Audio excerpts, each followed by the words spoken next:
Hello everyone. In this video, we'll be discussing about shared access signature. So what is a shared access signature? It is basically a URI. A URI, what is it doing? That it will give you a restricted access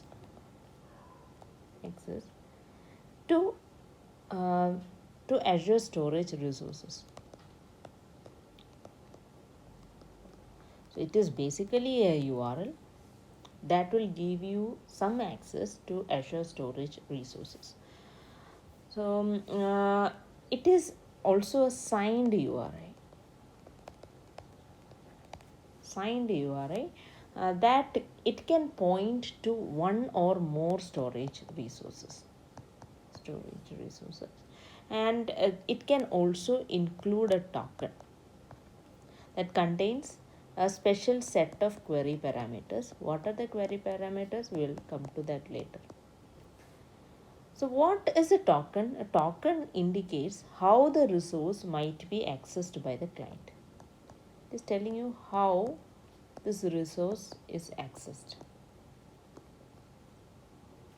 by the client. So one of the query parameter is a signature. That is why we call it a signed thing.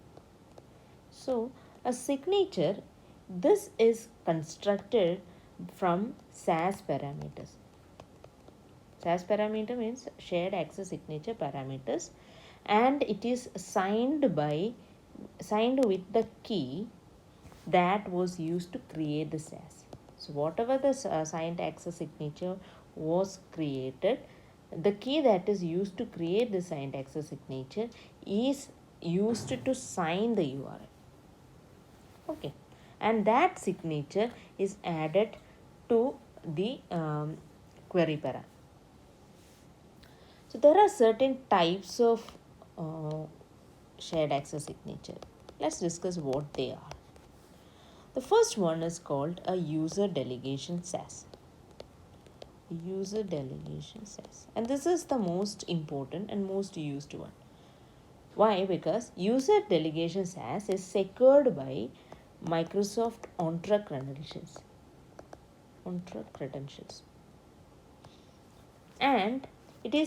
And also it is secured by the permissions specified for the SAS. However, it can only be applied to blob storage and Azure data lake storage.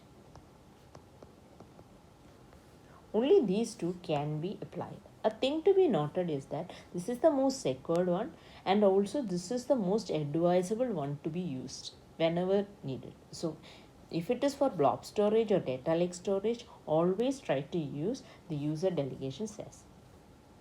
Second one is called service SAS. A service SAS is secured with a storage account key.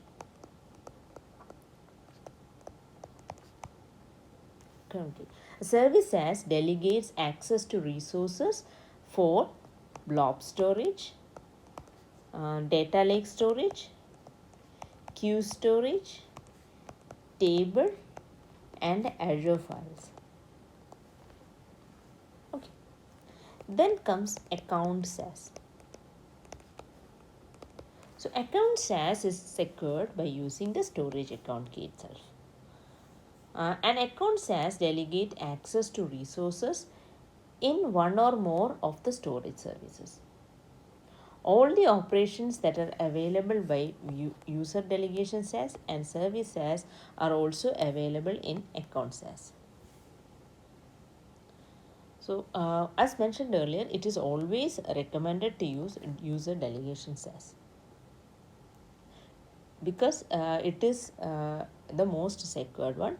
Why? Because it is using Microsoft Entra credentials instead of the storage account key.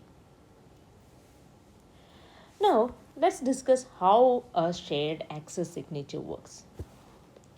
A shared access signature, or SAS, has got basically two components. The first one is the URI to the resource that you are trying to access. And second one is the SAS token. SAS token that you have created to authorize the access to this particular resource. So a resource will have like HTTP, and you have your resource address, and then comes the SAS token. A SAS token has got certain components. The first one is called SP. SP, for example, it will be written as SP equal to R. This is what controls the access right.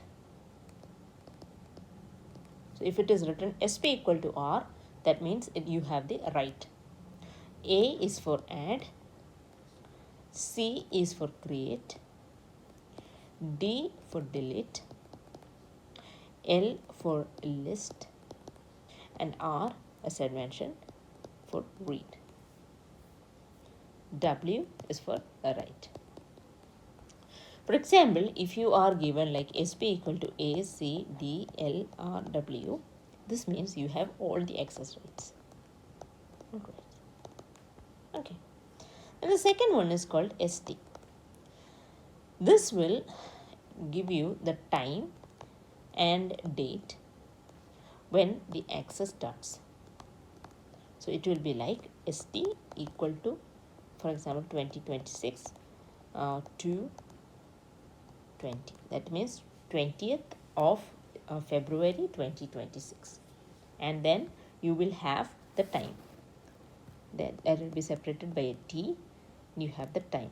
Like 1:42:32 is it? Means that 1:42 minutes 32 seconds. That will be the timestamp. Then you have SE. SE means that the end time and date. It will be in the similar format, but instead of ST, you will be having SE. Then comes SV. SV mentions the version of the storage API. Version of the API that you are using. For example, SV is equal to like 02, means that it is a type. Then you have SR. SR. This will give you the type of storage that is used. Storage that is accessed. For example, if you are given SR equal to B, it means that you are accessing blob storage. Then you have the cryptographic signature that is given by SIG equal to the cryptographic signature. Okay, it will be some kind of a gibberish. So there are certain best practices that you should be following when using SAS. Best practices. First thing is that you should always be using HTTPS. And try always using the user delegation SAS whenever possible. Try to set the expiration time SE to the smallest useful value. Then always give the minimum required privileges. Do not give a person who only needs a read access the entire permission. Always give the minimum required permission. So there are some situations where SAS isn't the correct solution. When there is an unacceptable risk of using SAS, try to create a middle tier service to manage users and their access to storage instead of using the shared access signature. So, like we have said that use SAS only when it is required. So, when is it required?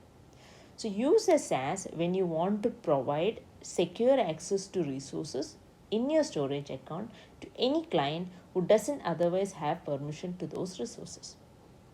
For example, where users read and write their own data. So in scenario where a storage account stores user data, there are two typical design patterns. The first one is clients upload and download data. Upload and download data via a front-end proxy device service. That is, you have your PC you have your Azure storage. So here you have a proxy service. So client will be uploading and downloading data by interacting with the proxy service.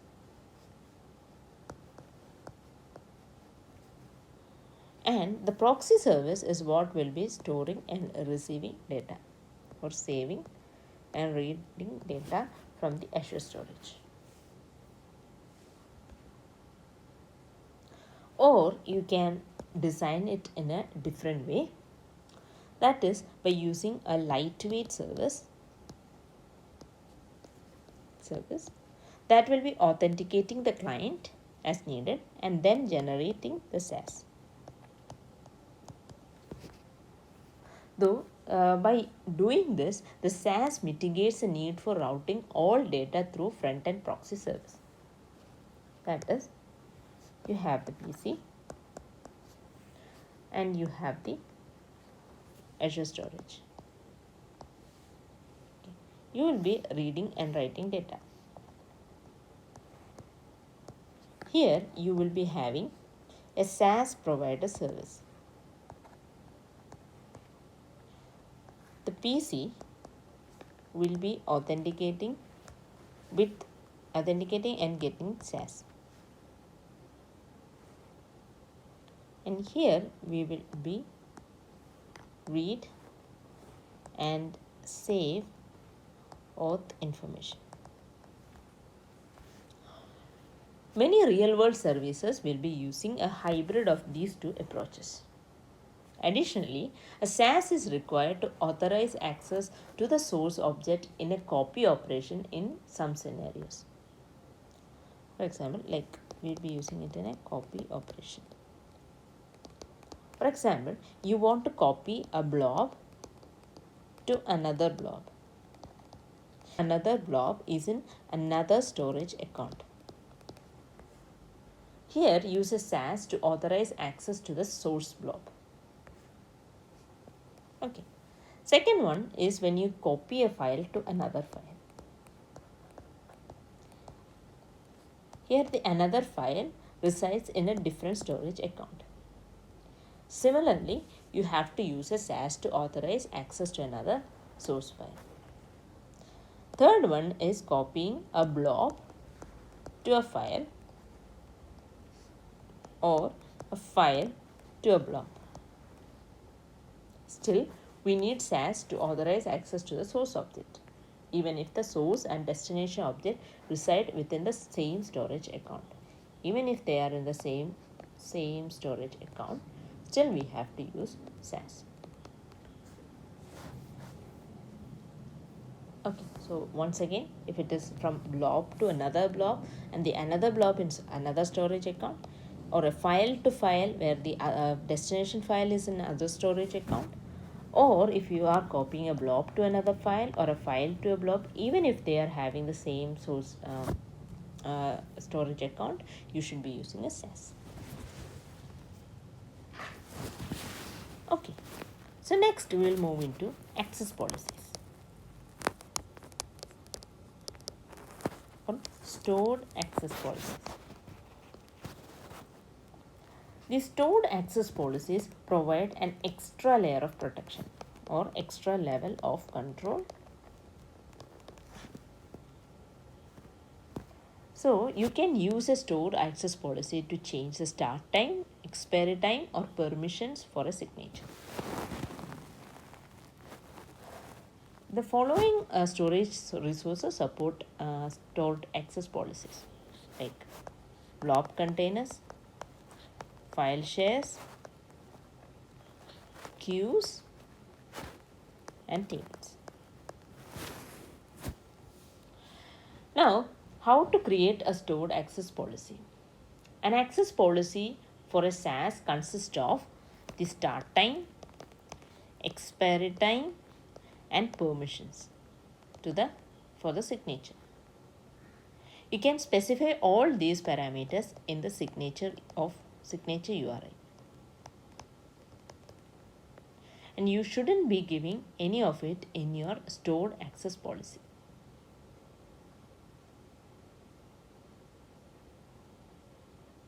or you can give all on the storage access policy and none on URI, or as a combination. So there are three ways. First, either all in signature URI and none in all in signature URI and none in stored access policy, and all in access policy and none on URI, or a combination of both. However, you cannot specify a given parameter on both. That is not allowed. Both on SAS token and stored access policy, this isn't allowed.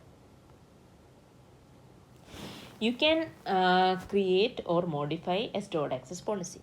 You can call set ACL operation for the resource.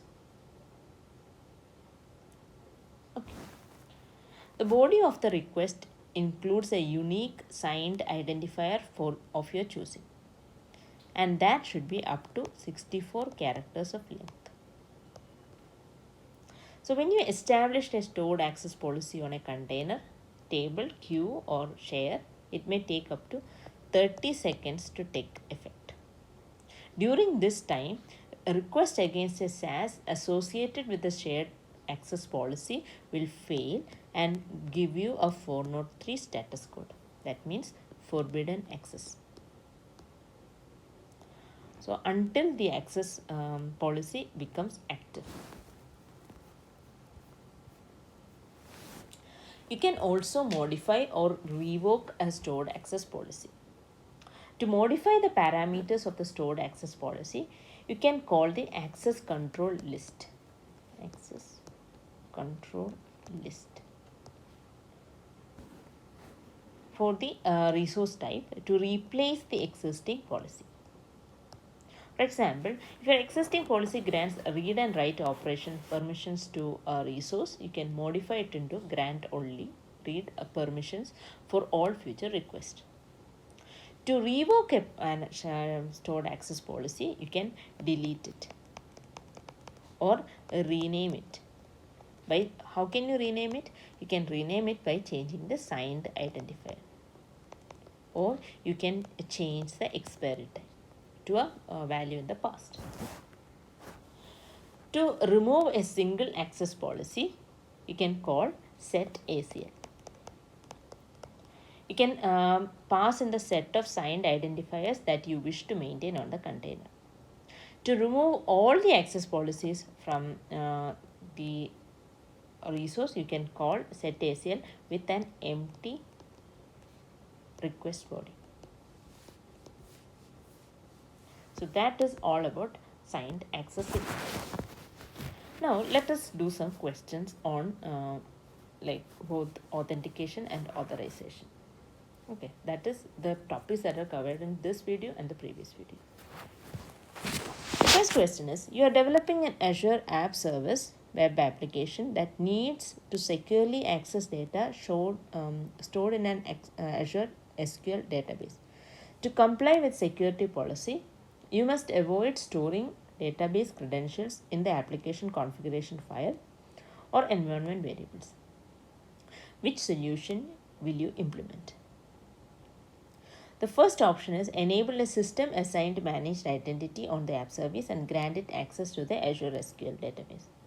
Yeah, that sounds correct. Store the connection string in Azure Key Vault and reference it using app service application setting. Well, that does not seem so right. Why? Because we are told that we must avoid storing database credentials in the application. So storing it in the Key Vault isn't the right approach. Then configure a shared access signature token with SQL permissions and embed in the application. Well, there is an issue there. Why? Because Azure SQL database isn't supported by managed identity or any other thing. Create an app registration. Create an app registration in Microsoft Entra ID, generate a client secret and use it in the web app. That doesn't really correct. Why? Because this we are using a web application. So the correct answer is the first one. Yeah. The system assigned managed entity allow Azure resources to authenticate to cloud services supporting Azure AD authentication without embedding credentials in code. Yeah. You are designing a daemon application that runs as a background service on a secure on-premise server. The server needs authenticate with Microsoft Entra ID, okay, to read files from Microsoft Graph without any human intervention. Okay. Which auth 2.0 grant flow should the service use?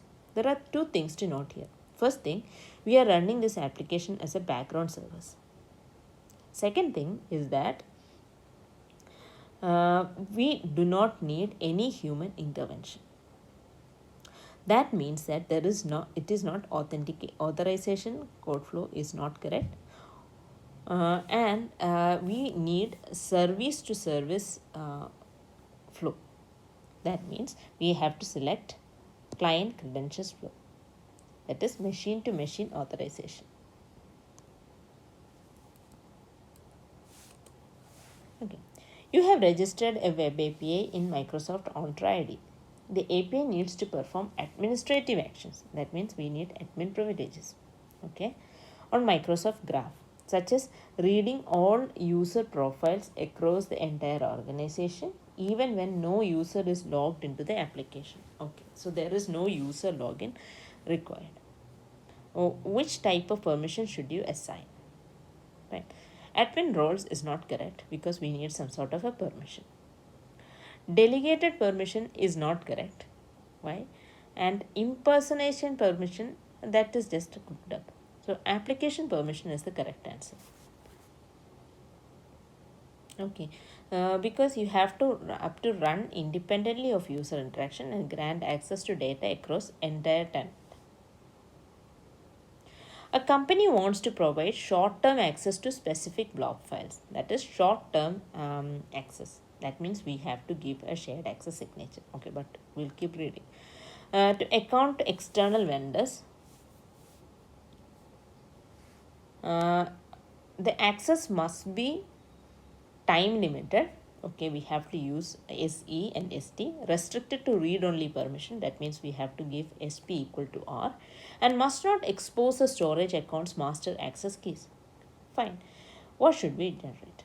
The answer is clear. We have to give a shared access signature. You're writing a C# console application what uses Microsoft Authentication Library to authenticate users interactively. Okay, so the key here is interactive. Which method should you call to prompt the user to sign in via their web browser? We have acquire token interactive. That is the correct answer. So acquire token interactive launches the browser window or system UI component to allow interactive credentials entry by the end user. You need to grant Azure Web App permission to read secrets from Azure Key Vault. Okay, we want Azure Key Vault to be accessed. You want to follow the modern security standard, okay, that enforces fine-grained authentication control. Okay, the key here is fine-grained. Using Azure Resource Manager. Which configuration model should you implement on the Key Vault? See, here we want fine-grained authorization, which means that we have to give each user their authorization. How are we doing that? By using RBAC. You have 3 different Azure virtual machines that perform distinct tasks but all needs identical read access to a specific Azure storage account. Okay, here you want everybody to have same read access. Alright, that sounds good. You want to configure managed identities such that the identity's lifecycle is independent of any single VM. So it should be independent of any. Which type of identity should you use? Well, it should be an assigned managed. It should be a managed identity. That is for sure. Why? Because we want all need to be identical read access to a specific Azure storage account. So we want identical access. That means it is a managed identity. Here we have 2 options: system assigned managed identity and user assigned managed identity. While system assigned managed identity cannot be chosen. Why? Because identities we in the question we are given that identities life cycle is independent of any single VM. In system managed identities are bound strictly to the life cycle of a single resource instance. So we want user assigned managed identity. Yeah. Next, you are verifying the contents of a JSON web token, JWT token, sent to your custom web API. Okay. You need to verify that the tokens was explicitly generated for the API and not another application. Alright, great. What claim should your validation logic inspect? Okay, this is a tricky question. We have to explicitly generate it for your application, for your API. For your API means that what it should be for me. Who is it specifying? So there is a great compulsion to select issuer, but that is not correct. Why? Because issuer suggests who was generated this, who generated this one. Okay, but this is for whom. Here sub is for subject is for the user ID. Subject is specifying the user ID. EXP means expiration time. That is not really the answer. The answer is OD or audience. You are developing a secure multi-tier architecture where the front-end web APIs call the backend web API. The backend web API must identify the original interface user who logged into the front-end application for custom business logic. Which OR 2.0 should be used? Okay. So here the front-end web app is calling the backend API in a multi-tier architecture. So we have to understand who this front-end web app is calling on behalf of somebody else. So we want to understand who is that behalf person is. So we have to use on behalf of flow. You have an Azure function that processes queue message. The function must read configuration strings stored safely in Azure Key Vault. You configure a system assigned managed identity for the function. What is the next step to allow function to read? Allow the function to read secret. Yeah, you have to give prior back. Yay. An application uses Microsoft Authentication Library to manage authentication tokens. The current access token expires every hour. So every hour. How does MSAL hands token renewal by default when a token expires when the application is actively run? So if the access token expires, what we have to do? We have to take the refresh token. See, is there any mention on the refresh token? Yes, it automatically, so option D, uses a cached refresh token. Yes, that is the answer. Next is, you are configuring an authentication for an Azure App Service using built-in App Service authentication feature, often referred to as EC Auth. You want to ensure that all unauthenticated HTTP requests are blocked and redirected to the sign-in. Okay, fine. Alright. Creation code. What should you configure this? Implement custom middleware in your C# application. No, that is not really correct. Set an action to take when the request is not authenticated. Allow no. Set the action to take when the request is not authenticated. Redirect your and select Microsoft Entra ID. Okay. Yes, that seems correct. Configure an inbound security rule in the Azure storage record as associated with the app service. Well, that is not really correct because NSG's filter at network layer is at network layer and it cannot pass HTTP application layer authentication status. So the correct answer is C. Okay, you are developing a secure web API and you need to ensure that incoming requests are rejected if they do not contain specific authorization scope named API.read. What should you check? Okay, so we have studied that it is SCP. Okay. You need to automate the rotation of database passwords stored in Azure Key Vault. Security guidelines say that the secrets must be updated every 30 days automatically without manual intervention, which Azure Service native integration is most appropriate. So here you have to see you have to update the secret every 30 days. Application insert telemetry rules, that is not correct. Azure storage lifecycle management policies, yes, that could be right. Azure Event Grid integrated with Azure Function or Automation Runbook, yeah, that is more correct. um,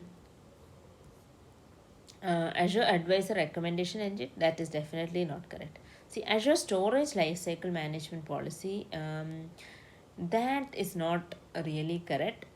Why? Because see, this Azure Event Grid is more correct because Key Vault publishes the secret near expiry events to Azure Event Hub.